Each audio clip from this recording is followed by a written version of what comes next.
The camera trembled slightly in Ryan Mercer's hands. He stood frozen in the hallway of a long, abandoned house, just 3 streets from his high school.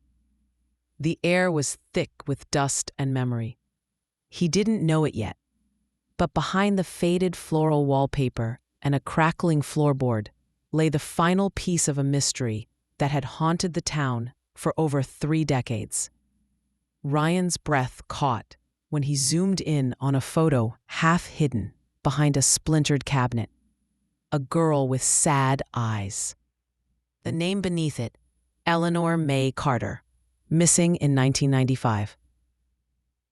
Ryan Mercer, aged 17, was an ordinary high school senior in the quiet town of Oak Ridge Falls, a place where everyone knew each other, where secrets rarely stayed buried, and where time seemed to move slower than anywhere else.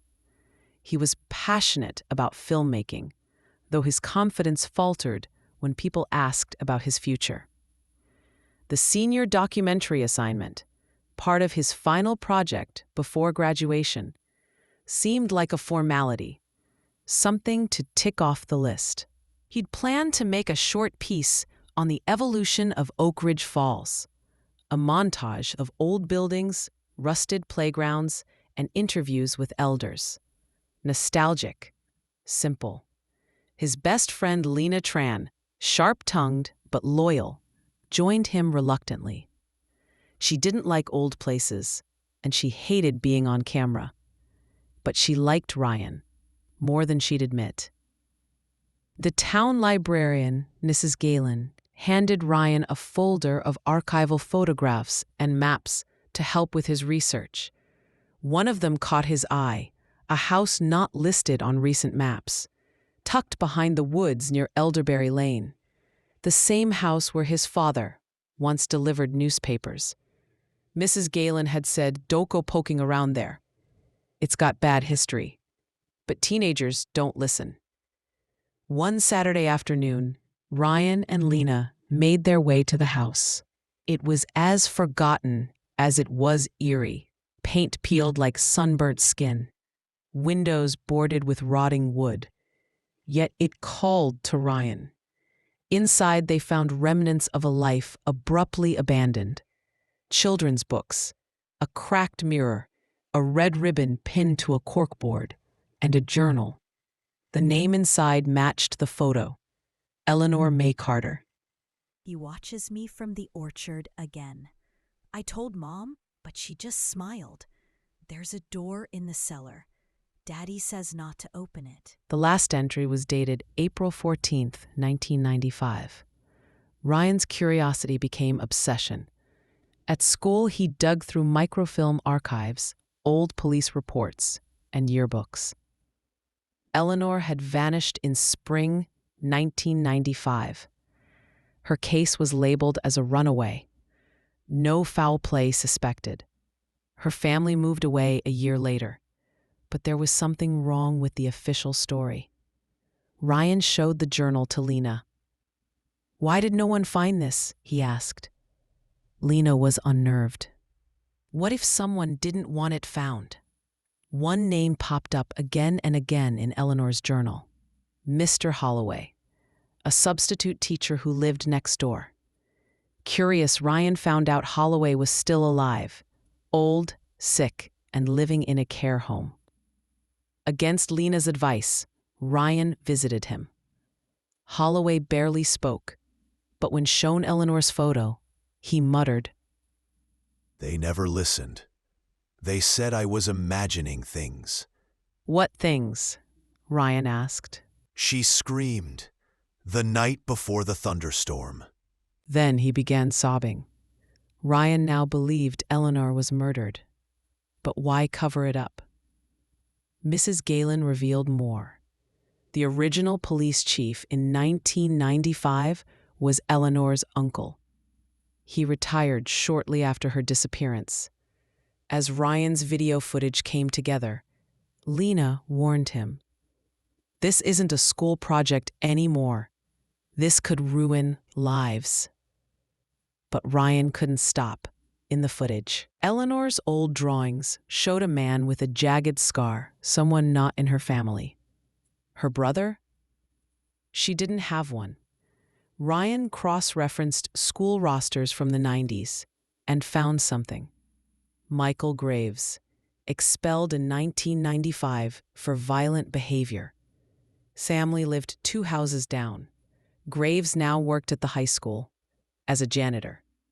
Ryan confronted Graves in the school basement, recording with his camera secretly. He didn't accuse immediately. He asked questions. "You knew Eleanor Carter?" At first, there was just silence in the room. Then Graves replayed. I think she was trying to get away from someone. Graves looked at the camera. His eyes were hollow.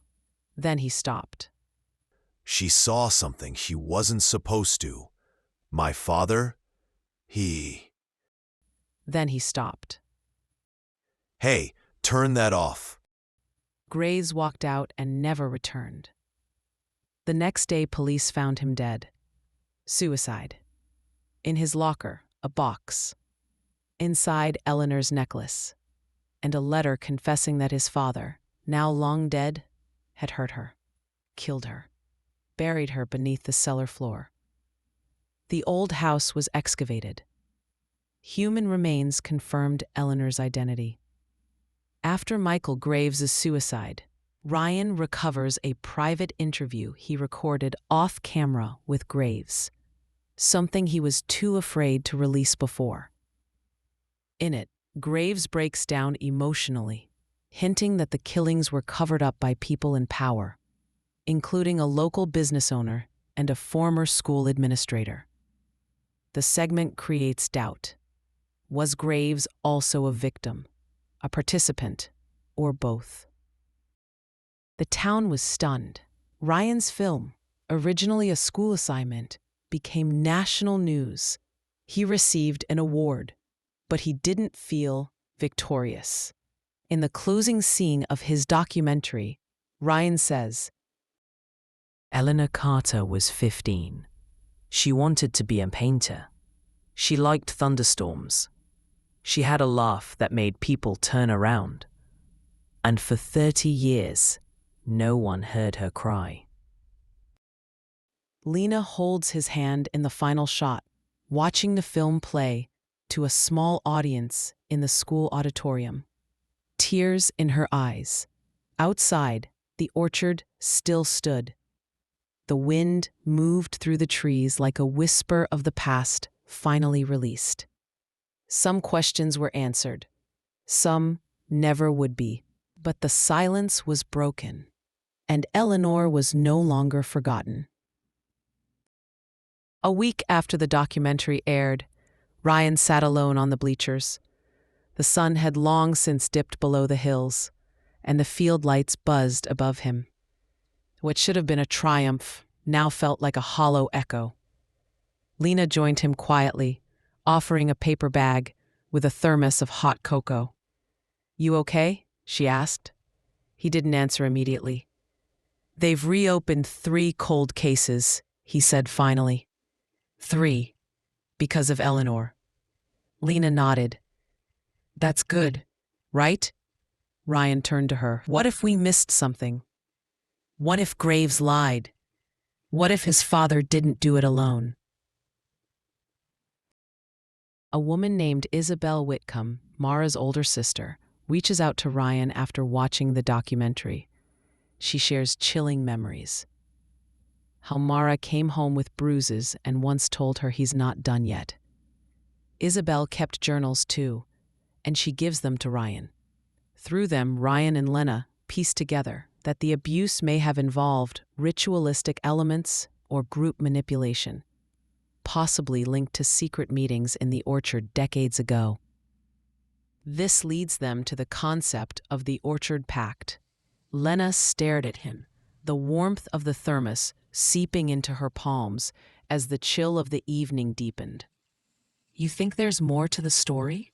Ryan answered, "I know there is. Graves said Eleanor saw something she wasn't supposed to. But what was it?" The footage had gone viral, and journalists from nearby cities flooded into Oak Ridge Falls. The town wasn't used to outsiders, especially not ones with cameras. The old wounds had barely begun to close when they were pried open again. One night, Ryan received an anonymous email. The subject line read, "She wasn't the only one." Attached was a scanned page from a diary. The handwriting was different from Eleanor's, but just as trembling, just as desperate. It mentioned the orchard, the cellar, and something called the Red Door. "Who sent this?" Lena asked. Ryan had no idea.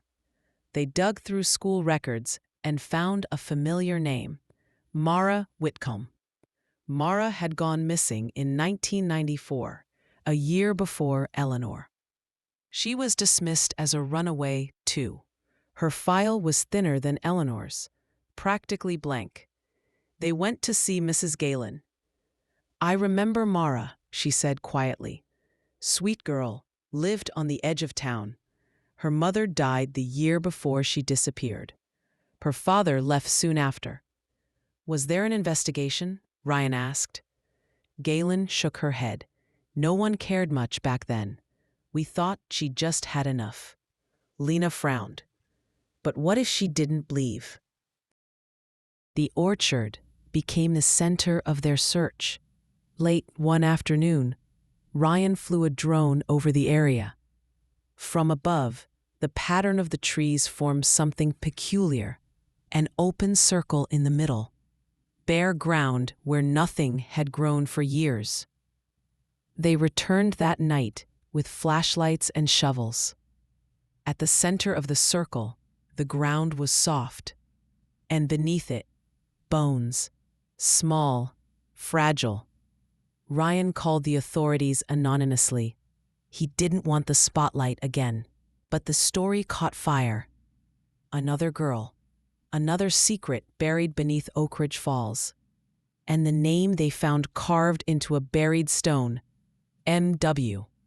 Through old letters, photos, and recovered tapes, Ryan uncovers references to a secret group of men in the 1980s to 90s, known as the Orchard Pact.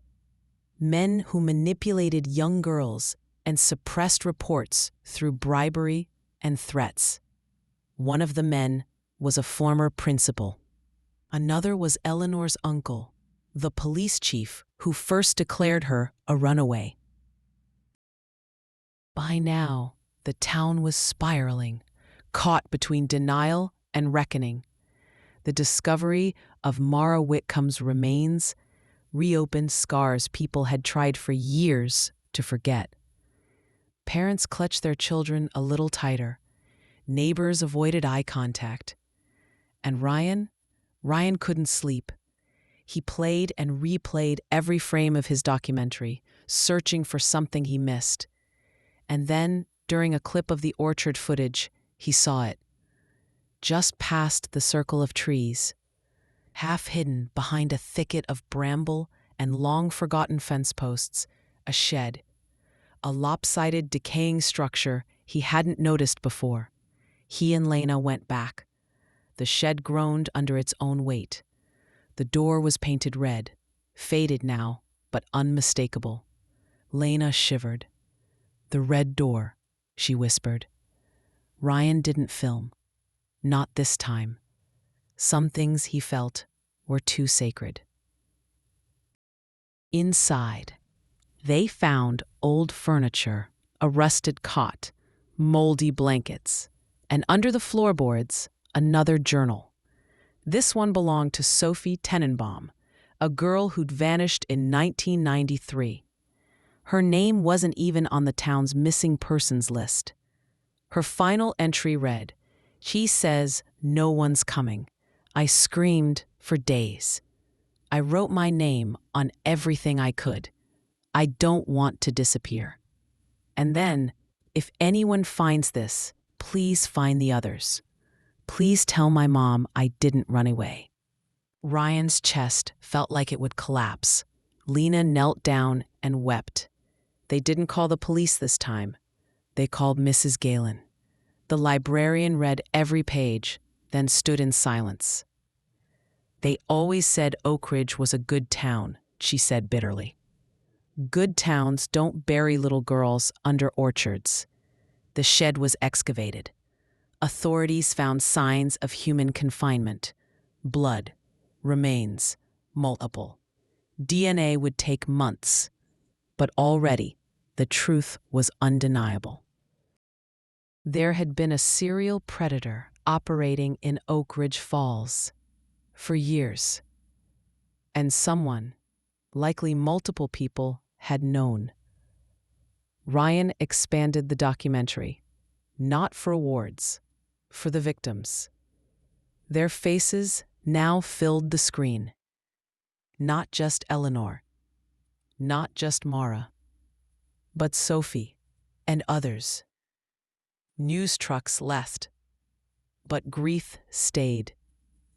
Oak Ridge Falls held a candlelight vigil at the school.